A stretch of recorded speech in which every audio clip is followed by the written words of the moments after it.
Good morning, everyone. Welcome to our 10:30 a.m.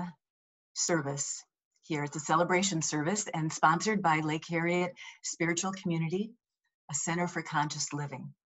We're a diverse community that believes in expanding global consciousness, and we honor all spiritual paths, all divine spiritual paths. So welcome. I'm Tina Frontera. And I'd like to thank you, and I'm honored to be invited into your homes. It would be nice if I could see you in person, but thank you for inviting me into your homes. And so today, we're going to have a service where we're going to hear mostly a discussion from me, but we're also going to do a little bit of movement. Okay. The theme for the day is everyday mindfulness. And so what I'm going to do today is talk about that for about 8 minutes, and then we'll do about 4 minutes, 5 minutes of some movement or breathing or visualization exercise, another 8 minutes, then a little more movement and breathing and visualization, and a little more talking, and then we'll end with a meditation. At the very end, though, about the last 8 minutes or so, I will leave it open for questions and answers. And with that, I invite you to ask any questions really about healthcare, and I'll tell you why about later, and why I'm doing that. I don't want to spend a lot of time in this hour talking about COVID, but I'm certainly going to touch on it just a little bit. But if you have questions afterwards, I'll be more than happy to answer them. So the theme for today, everyday mindfulness. When we think of the definition of everyday, we usually think of frequency, right? Something happening each and every day. But the other definition of everyday is that it's ordinary. It's not extraordinary. It's part of a routine. And mindfulness has many definitions as well. Mindfulness, if we go by, maybe Thich Nhat Hanh's definition, he says that that's the energy that drives us to be there 100%. It's the energy of our true presence. It's health realization. It's awakened awareness. It's listening. So when we put everyday mindfulness together, each and every day as part of our routine, pay attention, be there completely with ourselves, others, spiritually, live, living in light, and being present and fully alive. Wouldn't that be great? So we have these themes every month because sometimes intellectually we understand that we should be paying attention every day, but we get so caught up in our lives that we easily forget it and we fall out of mindfulness. We're teaching mindfulness to kids. We're teaching them in the workplace now. It's almost become trendy. Some people don't like the word mindfulness, but it is an easy word to remember. And a teacher told me about her classroom. And when she teaches children how to meditate, which is just a tool in mindfulness, she has them pretend as though those thoughts are visitors knocking on a door at their home. And the thoughts don't live there.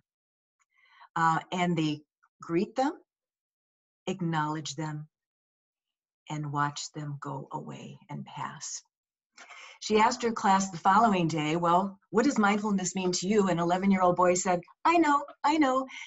It's not hitting someone in the mouth when you feel like it. Okay, I guess that's one definition. But what better time to practice it than during a pandemic lockdown? Okay, we're being forced to be still. We're being forced to balance, okay? Balance the burnout that we had with stillness. Balance the boredom we've had with healthy activity. Balancing compulsive eating with paying attention to what we're eating and eating mindfully. And from having many superficial relationships to really focus and connect and go deeper in relationships that really matter. So you may recall that I'm a nurse, and I've been a nurse for many years, and I can't help but bring out some of the nursing stuff in today's talk. We hear on the media that these are unprecedented times. And one might say yes, and one might say no. We know that we've had endemics and pandemics for years and years and years since time began. Okay? Typhoid has been around forever, started way BC, some form of typhoid, and we learned a lot. We learned the basics of hygiene from that. Since it was passed through basically dirty water, poor hygiene, bad hand washing, we learned then, finally, in 1900 or the late 1800s, to pay attention to hygiene. We then had the H1N1 1918 flu. There we had over 50 million individuals that had the flu, over 675,000 dead in the United States. It was a big, big pandemic, and that was passed on through the respiratory tract and through the air, which is somewhat what we're experiencing today. That was a big one. We learned a lot from that as well. You know, the old what your mom told you, cover your mouth and nose when you sneeze. Now we're actually covering up a little bit more. Polio, we had 57,000 that were paralyzed in the 40s and 50s. And yes, we didn't have a state fair then either. And more recently, we are living still with a pandemic of sorts, and we kind of forget about it, and it's AIDS. We have 37 million people living worldwide with AIDS. 1.1 million in the United States. 1.1 million. The difference is we've been able to control it, but there's no vaccine for it. Once people are diagnosed, there are antivirals that are taken. We're able to quell the disease. But once again, we changed behavior. We changed behavior in the 80s. The love the one you're with of the 60s and 70s just couldn't be done anymore. And several of you might know friends that have said in the 80s, well, I may as well get married. Those other days are over. But anyways, we change behaviors. So with each pandemic, we are learning. With each challenge in life, we're learning. So we can use mindfulness to decide in any aspect of our life, whether it's dealing with the pandemic or just our day-to-day life, we can use it to determine whether we're going down a healthy path or whether we need to let go and change direction. So we can use mindfulness also to progress from sheltering in place to growing in place.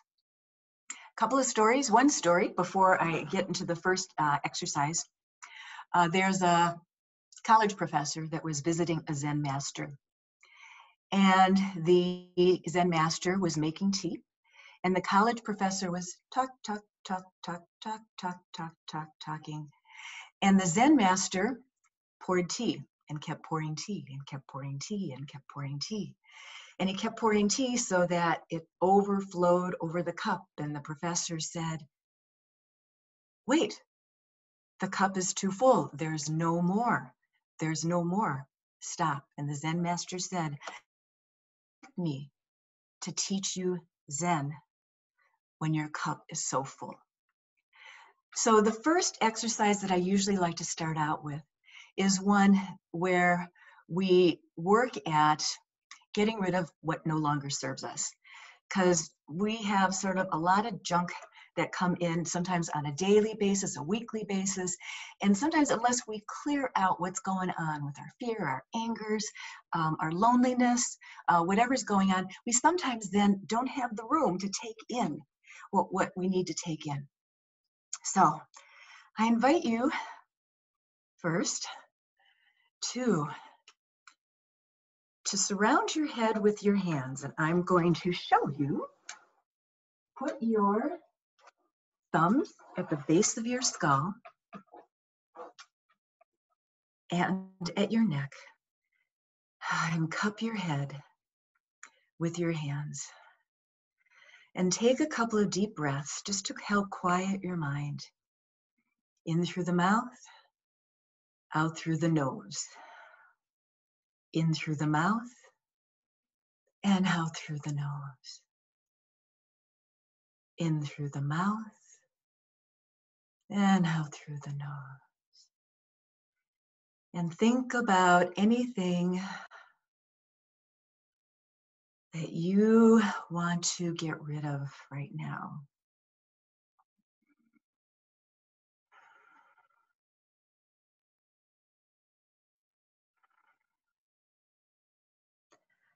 Okay, and then in Qigong and in some Eastern medicine, which is what we're going to be doing today, there's tapping that's done, and there's bouncing that's done, and there's shaking that's done.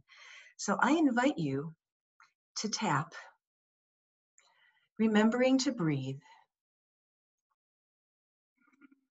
tapping the thymus area. Those of you that follow chakras know sometimes this is where energy gets stuck. This is sometimes where it's hard. If you want to speak your truth, sometimes you just kind of hold it. You don't let it to go up into your throat and out your mouth, and you stuff it. So tap and think about what you might be angry about. Are you unable to see your grandchildren, your kids? Are you seeing too much of your grandchildren and children? Are you whatever? Just think of what it is you want to get rid of. Anything that happened this morning, this week, this month, this year.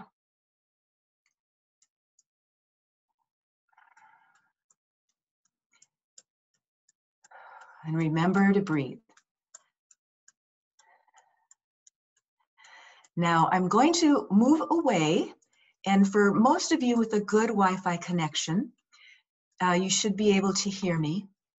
I'll only be away, you can see me, so if for some reason you can't hear me real well, just follow some of my movements for a little bit. And I'm going to stand up.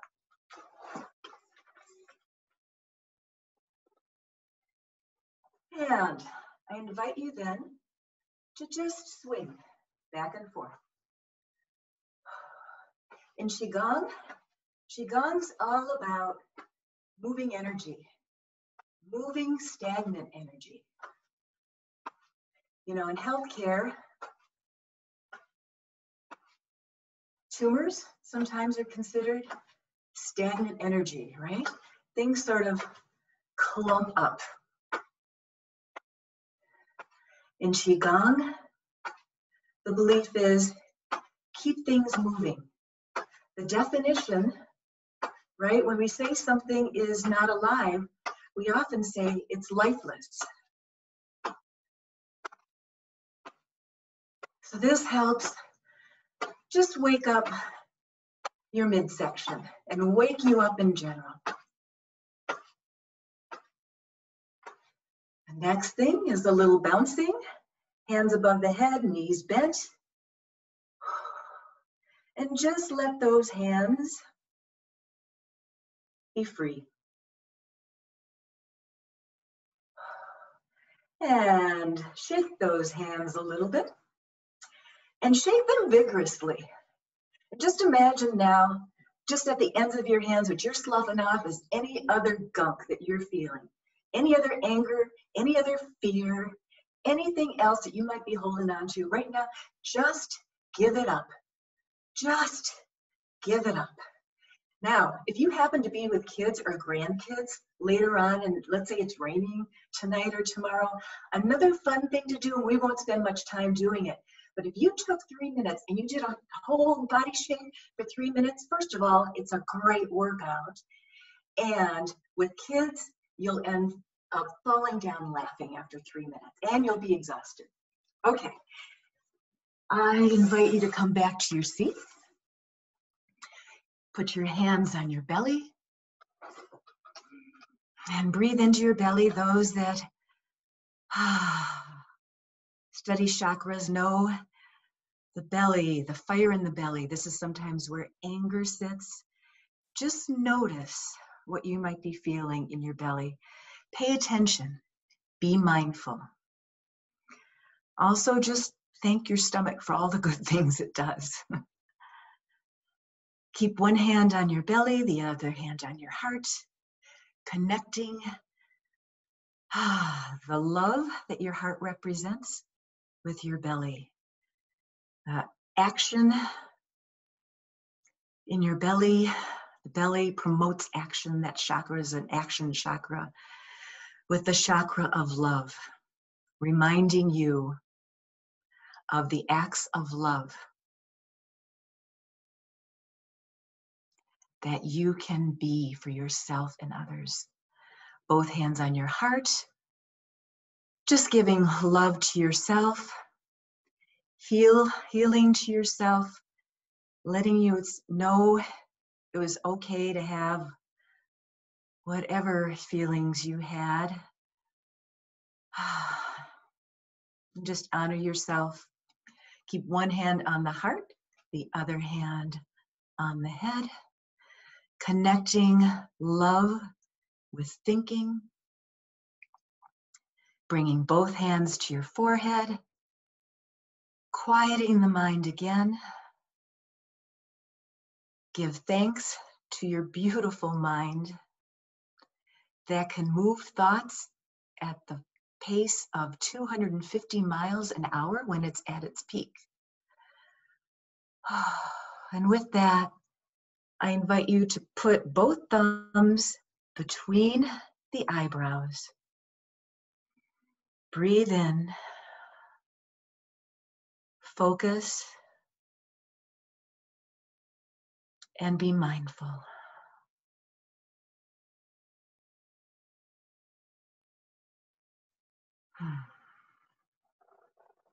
Okay.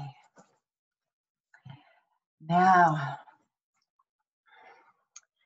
we're going to talk about relationships. Rumi says, this being human is a guest house. Every morning there's a new arrival. Okay. And you may have heard others describe, Buddhists in particular describe the fact that we're reborn every day. And isn't that so true? Yeah, I look outside of a window, the window that I'm looking outside today, how different it is today than it was yesterday, and certainly how it was a month ago. The leaves are greener. Everything is just so green. Last month, everything was budding and blooming. It's different every day. So when we get to relationships, mindfulness every day really gets put to the test. Home, work, love, physical health. If we pay attention, we can use it to develop, to live in the world today. First and foremost, and here's the nurse in me coming out again, I'd like you to consider making yourself stronger, as strong as you can this summer. Okay, annual flu season will be starting in the fall. We know that COVID won't be gone by then. What we don't want is a lot of folks with flu, as well as also dealing with the COVID pandemic. So many of the beginning symptoms are the same. So if you can make yourself stronger this summer and devote yourself to it, then you'll be stronger in the fall for whatever happens. So we know that those today, the average age in Minnesota anyways, that have died from COVID is the average age of 83. However, those in Minnesota that are hospitalized are an average age of 61, okay? And those that are hospitalized, and right now we have about 500 people hospitalized, about half of them are in intensive care. And I might want to look up that number. That number might be doubled now. But half of them are in intensive care, and that's how they've been on any given time, at least in the last couple of weeks. So those that are younger and survive get sicker longer. So it behooves us to get healthy. And those that we know that have the propensity for the disease, number 1, obesity, number 2, hypertension, diabetes, etc. So I encourage everybody to get your e-visits with your doctor. You know, if you need to go in, go in. People are ignoring their wellness checks, and this is not a time to be doing this. It would be good to know if you are overweight, if you have adult onset diabetes now, so that you can take care of it, or lose the weight, and you can sometimes really not avoid obtaining onset diabetes, adult onset. So, and do all those other things that you need to do. Move, get outside, walk. We have a beautiful park system out there. Get insurance. And if you have children, get them vaccinated. If you have your wellness vaccinations to get, remember to get those too. What the Minnesota Department of Health is finding is that people are avoiding getting some of their basic things done. And what we don't want is a tsunami to come down the road. So take care of yourself now. Get your e-visit this summer with your physician while you can. Besides, they need the business. Your primary care doctors need the business. The intensive care units don't need the business. Okay, so the other thing I'd like to remind us all is be mindful of our leisure time. Okay, this goes hand in hand with being mindful of our relationships with others. It's so easy to waste our time just surfing the TV shows. I've read some suggestions from some people. We make a conscious list, okay? Being mindful of a list. If there's particular things that you have an interest in, and you focus your list on shows to develop you in that particular interest or in that particular skill, or human interest stories, or stories full of love. I love the Midwife. I absolutely love The Call of the Midwife. It's a show in England that takes place in the 1950s, and there are at least 4 births during every TV show. And so we're reminded of the beauty of birth and life and death and human relationships. And it doesn't have a lot of violence or anything. There is a YouTube that I'd also recommend. Dr. Zach Bush. He's a end-of-life physician. He didn't start out that way, but he developed an interest in it.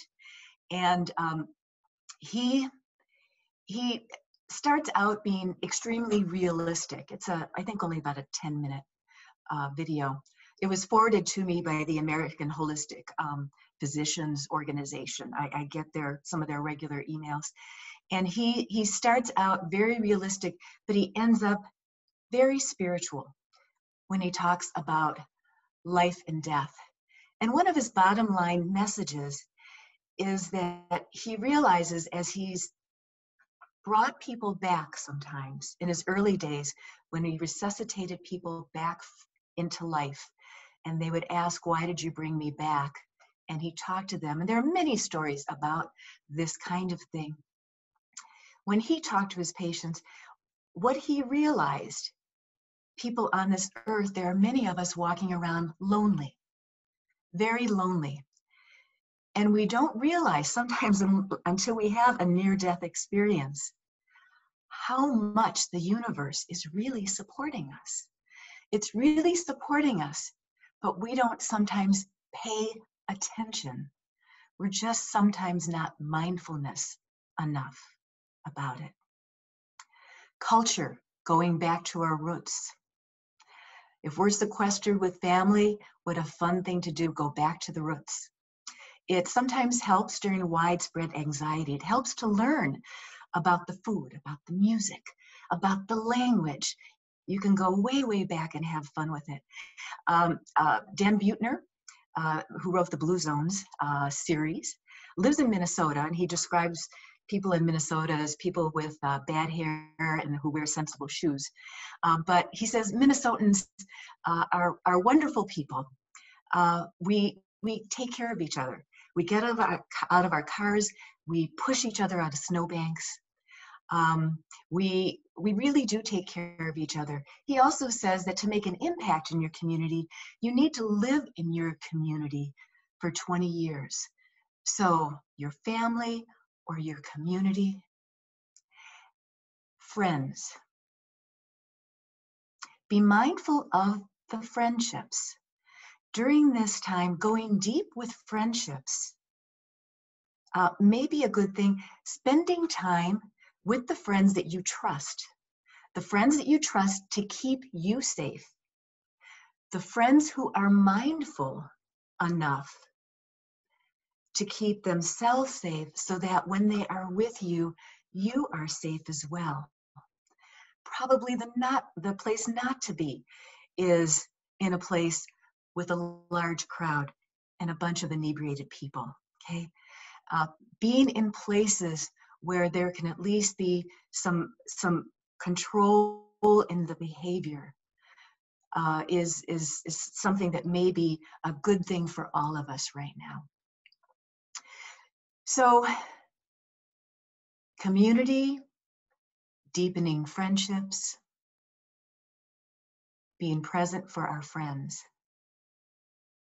So really, I'm talking about deepening our roots. You know, just like a tree does, a tree grows stronger, right? The roots grow deeper, they grow wider, the trunk gets wider. I'm not saying we get our trunks wider, but the trunks of a tree gets wider. And it allows the tree to endure the unexpected.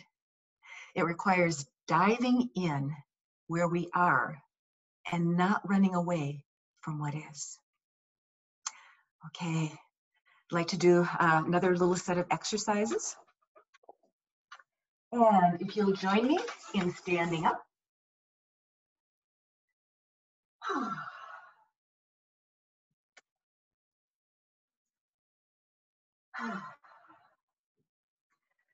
First, let's start hands up, stretching out to the sky.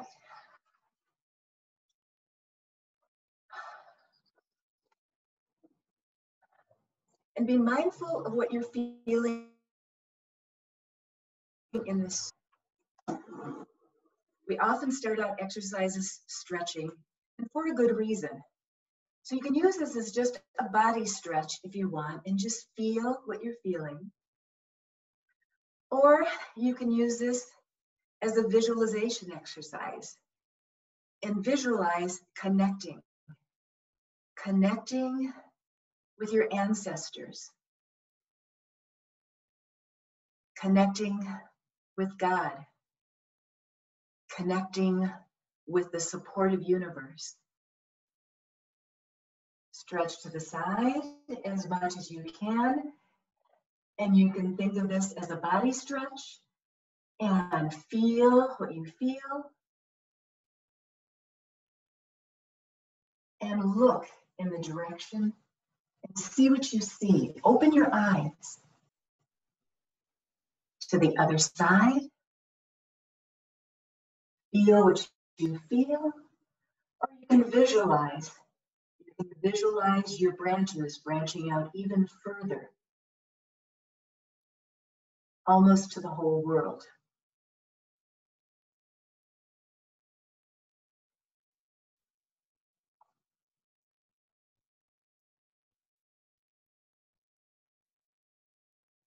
And I invite you to slowly bring your hands down, bend your knees, and if you can, touch Mother Earth. Yes, that's a basic stretch. But if you want to visualize, you can visualize just thanking Mother Earth for the food she brings us and all the support she's given us. Slowly rise up, bringing some of that energy of Mother Earth to you.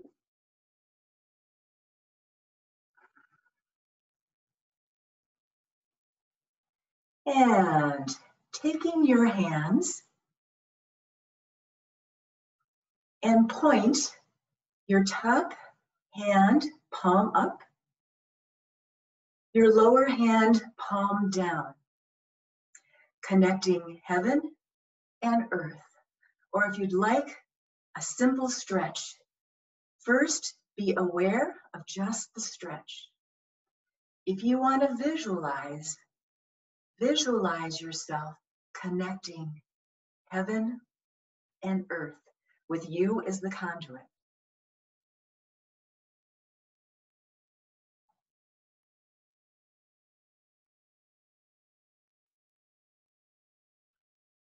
And reverse. Palm up, palm down, connecting heaven and earth. In Qigong, it's also about balance. Balance at both sides. Or just feel the stretch. Hands down to your chest. In Namaste position, come back to your seats. Holding the Namaste position. Namaste, meaning the divine in me, honors the divine in you. The vulnerable in me honors the vulnerable in you.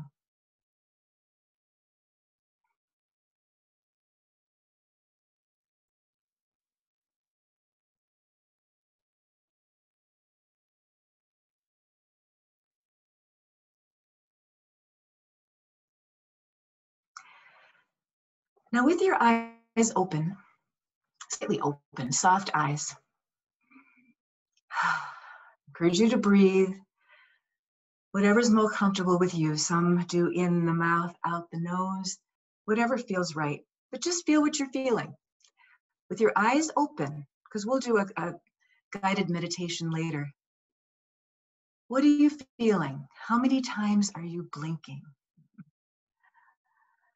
How is your breath?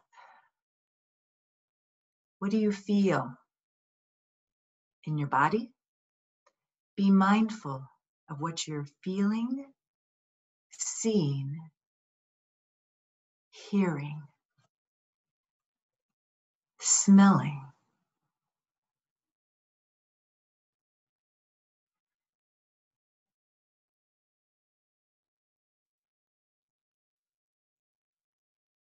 Okay. So now we get a little more further down the road of spirituality. One of my favorite guys is Rabbi Shapiro. He started the Dear Abby of Spirituality and Health magazine. And so people write into him like people would write into Dear Abby, for advice about love, but they ask him for advice on spirituality, on religion, how to deal with family conflict when family members don't agree in one belief or others. And he says, when somebody wrote in and said, if God is all loving, how could he let bad things happen? How could he let bad things happen? And the rabbi's response was, God is not all loving. God is reality. And it's a very interesting way of thinking. And those of us that have been grown up in other religions, Catholic religions or whatever, sometimes don't think of God as reality. But yeah, we are here on this beautiful earth, but what we do on this beautiful earth is have one loving experience and then a difficult experience, and a loving experience and a difficult experience. We are here to learn. We are here to learn, and some of it's tough. Some of it's really, really good, tough stuff. There's a Buddhist nun that was arrested for being an activist, and she was confined to a cell. And she did walking meditation, 7 steps, So on her breaths in, she took 3 steps. On her breath out, she took 3 steps. On her 7th step, she turned in 3 steps, out 3 steps. She did that for many hours a day while doing her walking meditation. And she taught many others in prison how to do that also. And it really helped so many of them. And aren't we glad that during the worst of the shutdown, that we live in Minnesota and not an efficiency apartment in downtown Manhattan? My goodness, are we lucky? We owe a debt of gratitude to Theodore Wirth, who basically has created in the Twin Cities a park within walking distance almost of almost every single person in Hennepin and Ramsey County. So we are really fortunate in that way. The Buddhists believe that all that exists is impermanent, that nothing lasts. Therefore, nothing can be grass. Therefore, we shouldn't have attachments. We can't hold on to impermanence. Okay, and the number one is inescapable thing in life is that nothing stays the same. It's an essential, painful fact of life. So, meditation teacher and student have an interaction. The student says, "Can I email you?" And the meditation teacher says, "Sure, but no attachments, please." Okay, I know. So change is never lonely. We're all in this together. We're connected. And people are coming together in unique ways. And we've been reading about it in the paper. You know, when we were newly shut down, we saw 12-year-olds dropping off care packages to senior citizen homes. We saw 9-year-old girls sewing masks. Once people got some of their checks, there's the moms in Maine that have started the Pledge My Stimulus. So people that don't need their stimulus money can just donate it, and they can figure out how to give it to people in need. There are all kinds of things that are happening. Now, how do we keep that momentum? When 9/11 happened, we were very soft that first month. We were very soft, we were very giving. I felt so much tenderness from people at work, at things that I was dealing with my mom. And it sort of dissipated, though. We kind of forgot about it. So once things become a part of our routine, it's even more important to become mindful every day. To become mindful every day. So embrace the change. Because really, change can be enlightenment itself for us. Moment by moment, it can truly renew us. Because as we know, and we're realizing more than ever, everything is connected. We are a great collective web. We are dependent on each other to love each other, to protect each other.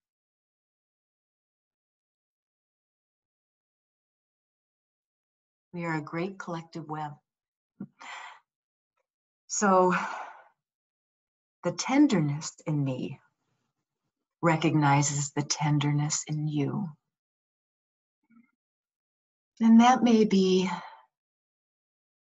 a new greeting. Instead of handshaking, can be a namaste.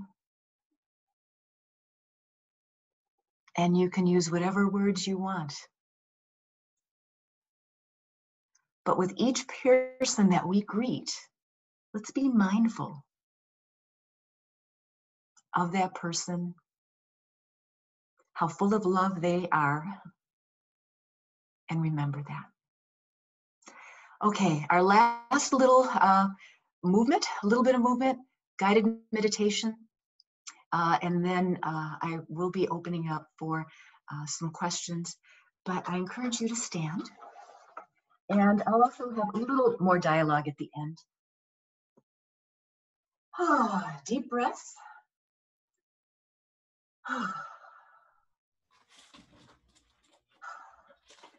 Okay. So, first, I'm going to ask you to open up and stretch your arms wide open. Yes, this is a stretch of the heart and the arms. And imagine what you're feeling. And if you want to visualize even more, imagine your heart touching all those you love and connecting. And let's do that a couple of times. Remembering to breathe. Ideally, breathe in, arms stretched, and breathe out as you go in. Breathe in and out. In and out. And with both hands in front of your belly button, one in front of the other, we're going to do a basic Qigong movement. Move one hand up, the other hand down. And as you come down, the hands are going to cross. They're almost going to be making a shallow circle. So they cross in a circle in front of you. And the concept of Qigong, again, is to move energy, to move yin and yang energy. Or this is just a way to move. Just a way to move. If sitting and meditating is sometimes a difficult thing for you to do, Qigong is a great tool to help you get there. Some people meditate while jogging because you have that chung chung chung chung chung chung chung chung when you're meditating and when you're running. Okay.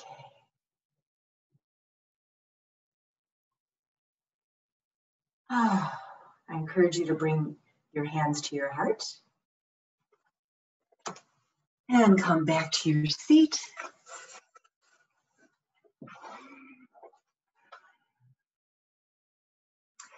And a little guided meditation. However you're comfortable with this, I am comfortable with my eyes closed and my hands in my lap with my fingertips up. Some people like to meditate with their tongue touching the top of the roof of their mouth as they're breathing. Whatever feels comfortable to you. Some of you are experienced meditators, and I know some of you are still on a learning path. Whatever feels good. And I encourage you now to breathe in through your mouth and imagine that breath circulating through your lungs, creating health throughout your lungs, and then circulating as you're breathing from your lungs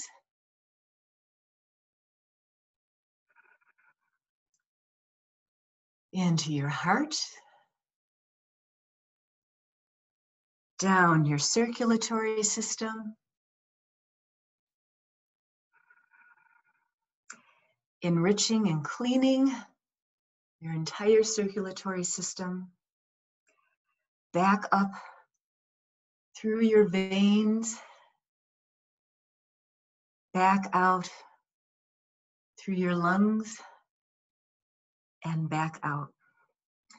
And as you're taking those breaths, just imagine the breath circulating all throughout your body, cleaning your body in health. And if you want to visualize Visualize bringing light, healing, warm light and air and sunshine. And imagine that light now running the back of your head, down the back of your body, down the back of your buttocks, your feet, up your body, and enveloping your entire body in a protected cocoon. Protection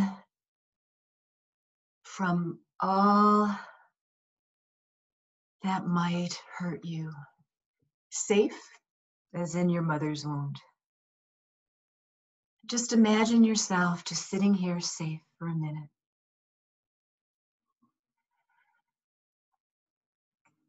And now, your mind. That white light, that white chakra, just beam that. Beam that above to your ancestors in gratitude. In gratitude for giving you life on this earth. And sit here for a minute in gratitude.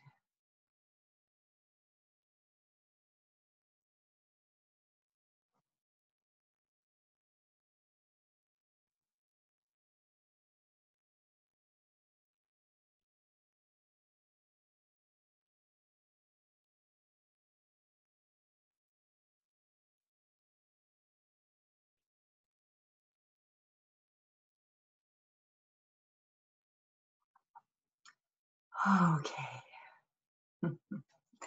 So, in times of deep confusion, look at the deeper spiritual complexity, the almost holiness that exists.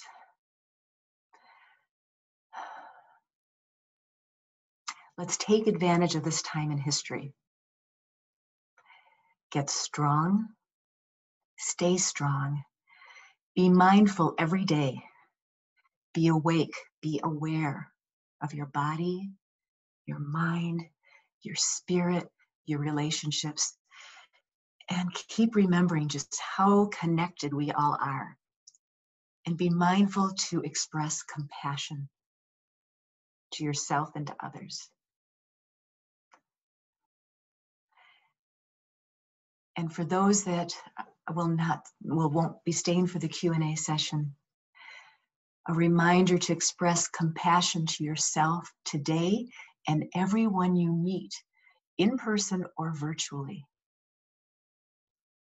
with love and compassion.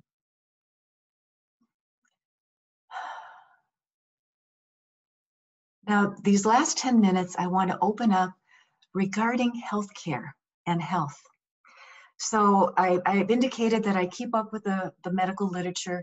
As a nurse, I cannot give medical advice, but I've been reading the medical and nursing literature, and I know things can be confusing. I've been on the Minnesota Daily Department of Health calls. I know about healthcare insurance. I've taught classes on world healthcare. So I'd like to open it up to any questions that people may have regarding COVID, regarding the statistics, regarding any questions you may have, because I know social media just really can confuse things. Okay, so Gary, go ahead and open it up. Yeah, if people know how to raise their hand or else post in chat and I can open their mic for them.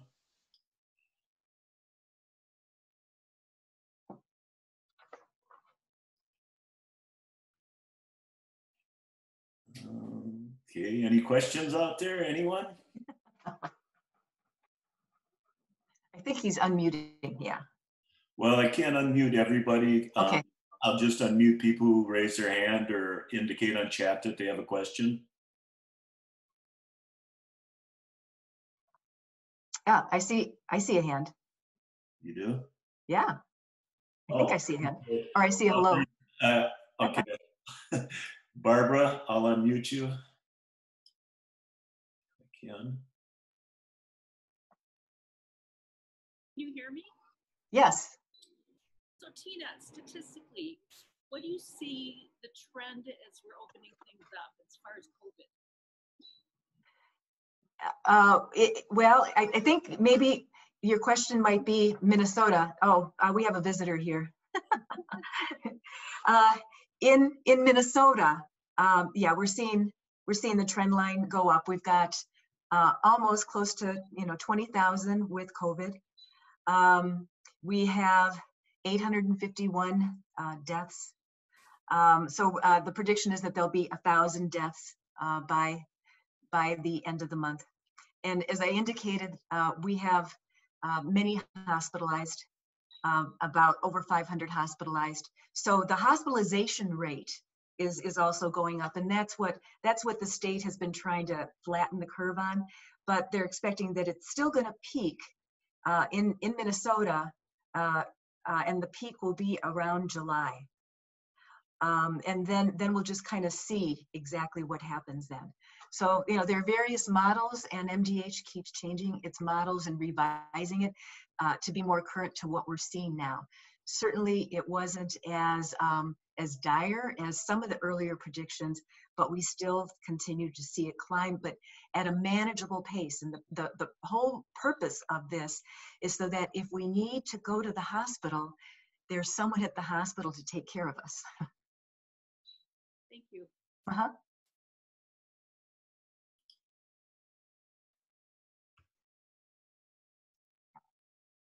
Anybody else? Any other questions?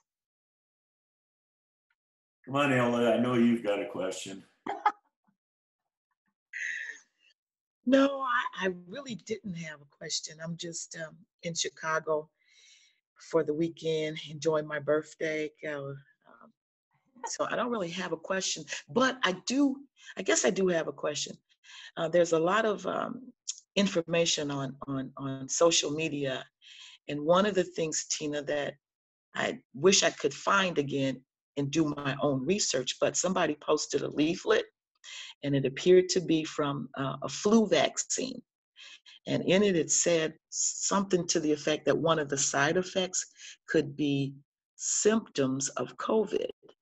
And they said that this vaccine insert came out a couple years ago. So I was just wondering if you had heard any connection between flu vaccines and COVID. Oh, well, there are various strains from what I know of sort of the coronavirus, and some even cold strains may have some types of corona. I don't know if you're reading something about COVID or corona, but oftentimes, even like typhoid, there can be various strains of typhoid, just as there can be various strains of coronavirus. And so there may have been something back then that was similar at that time. Some epidemiologists aren't surprised that COVID exists. Some have predicted this based on some of the epidemiology that they've seen over the years. Not sure if I'm properly answering the question. Okay, but it hasn't been a surprise for some, yeah.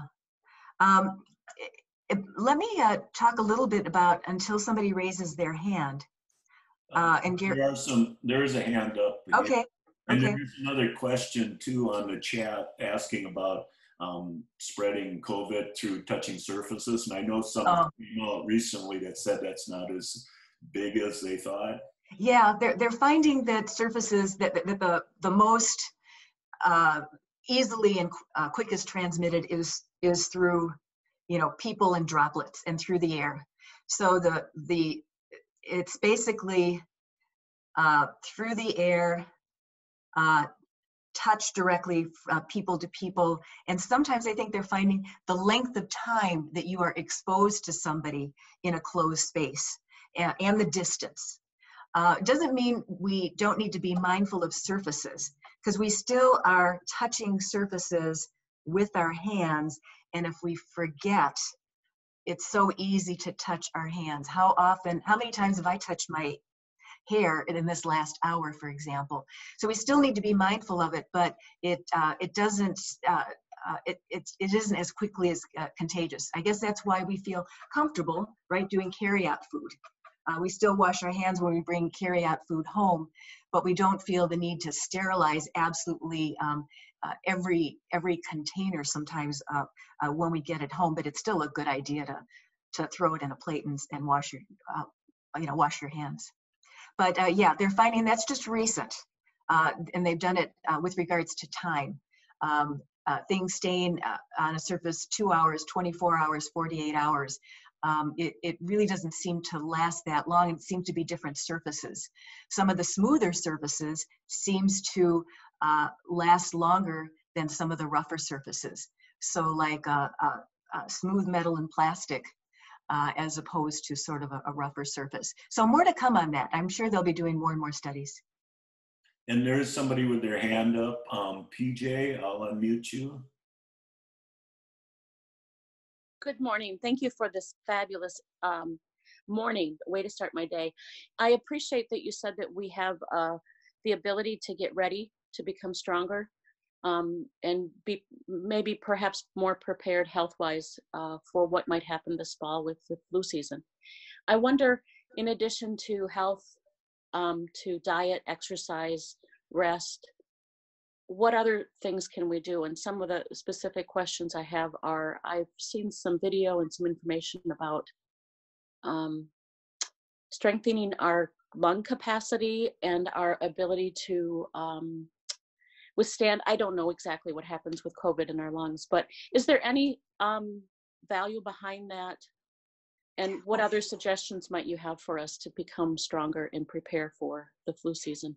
Yeah, so we used to think that COVID was just a respiratory illness, right? But as we're reading, it's particularly as it is affecting younger and younger people, and we're able to study what's going on with them, we're finding that it may start in the respiratory tract and come in through the mouth or the nose and might go into the lungs, but then we're also finding that it's also a disease in some of the circulatory system of the heart, the kidneys, and sometimes the GI system. And so we'll know more as we study basically the young over years.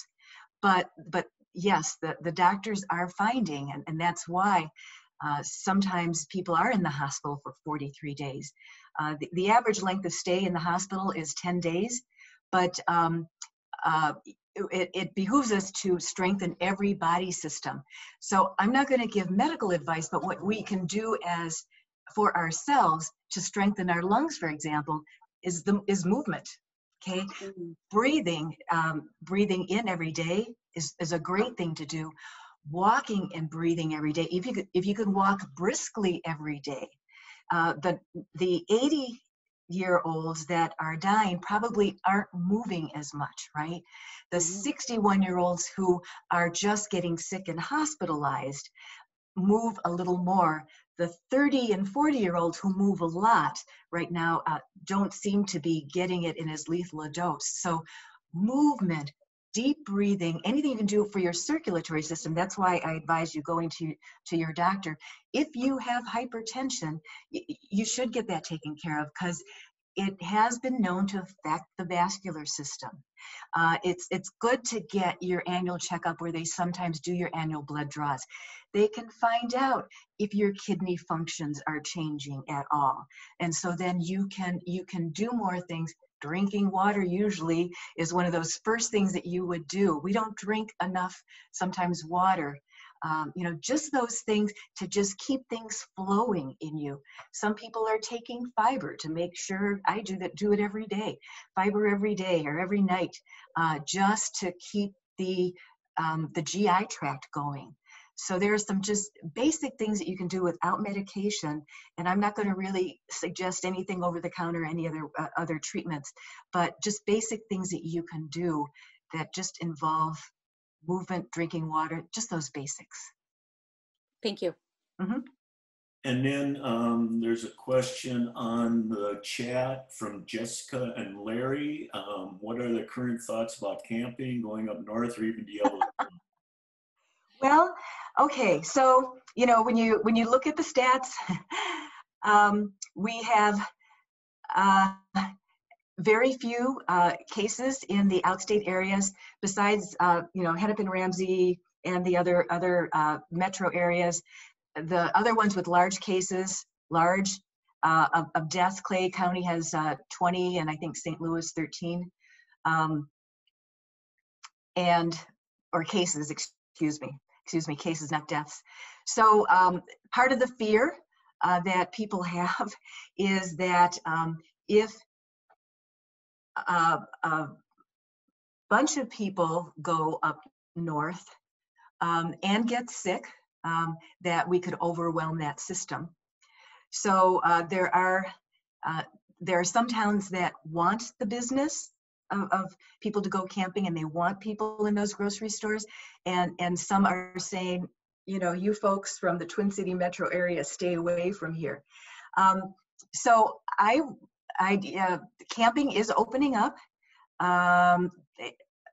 with some, you know, social distancing, and I'd be mindful of that. I think that they will be, you know, limiting the numbers.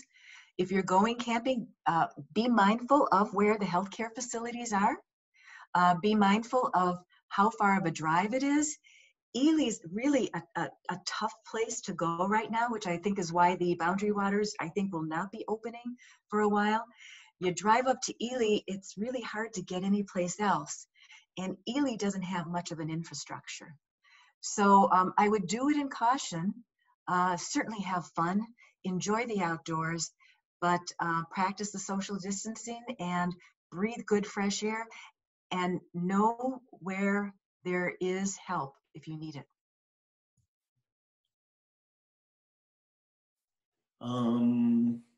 Nobody else with their, just they were thanking you on chat, Jessica and Larry, for Oh yeah, listening and answering the question. So okay. Oh, I didn't see a question, so if somebody wants to flash it again. it's in the chat. Are you open to chat on the chat? Oh, I didn't chat it. I didn't open it. I will do that. Oh, look at that. Wow. Thank you, folks. I was not paying attention to that. Okay. I think you've answered most of them up at the top. Yeah, yeah. There's a question about, glad to hear that LHSC honors all divine paths. I don't remember seeing in the mission, is this new? I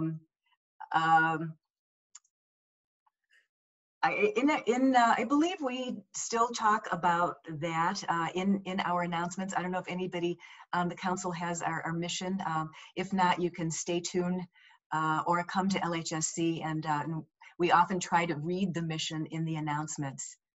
Okay. And I know it used to be in the mission statement. I don't know if that exact wording is still in there or not. I don't have it in front of me, but. Yeah, yeah. Okay. So a couple of other things about world healthcare, just to let you know. Belgium has the most number of cases per 100,000 people. So if you look at where concentration is, it's surprising that Belgium is at the top, at 80 per 100,000 people. And that's where you look at the concentration. Here in Minnesota, we are at 29 per 100,000 people.